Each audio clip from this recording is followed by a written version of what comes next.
नवनाथ वाघमारेंना अटक करण्याऐवजी पोलीस संरक्षण कशासाठी असा सवाल मराठा आंदोलक गंगाधर काळकुटे पाटील यांनी उपस्थित केलाय। मराठा समाजातील मुलींबाबत केलेल्या वक्तव्यावर वाघमारेंवर कारवाई झाली पाहिजे अशी मागणी काळकुटे पाटलांनी केली। मात्र पोलीस संरक्षणात वाघमारे सभा आणि बैठका घेत असल्याचा आरोपही त्यांनी केलाय। पोलिसांनी कारवाई केली नाही तर मराठ्यांच्या स्टाईलने उत्तर देऊ असा इशाराही गंगाधर काळकुटे पाटलांनी दिलेला आहे। समाजाच्या मुलीबद्दल अतिशय हीन आणि अश्लाघ्य वक्तव्य करणारा जो नराधम आहे नवनाथ वाघमारे, खरं तर हा चिलट मारे आहे आणि यानं मराठा समाजाच्या आणि सगळ्या महिला वर्गाच्या मुलींच्या भावना दुखवल्यात। त्याच्यामुळे त्याच्यावर महाराष्ट्रात विविध ठिकाणी गुन्हे नोंद झालेत।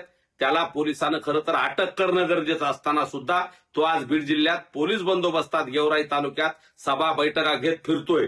पोलीस प्रशासनानं त्याला त्वरित अटक केली पाहिजे होती। वेळ प्रसंगी नवन्या वाघमारेच्या तोंडात शिसा ओतलं जाईल किंवा त्याचं तोंड काळं करून त्याची गाढवावरून धिंड काढली जाईल आणि जर पोलीस त्याच्यावर कारवाई करणार नसतील तर त्याला मराठ्याच्या स्टाईलनं उत्तर दिलं जाईल।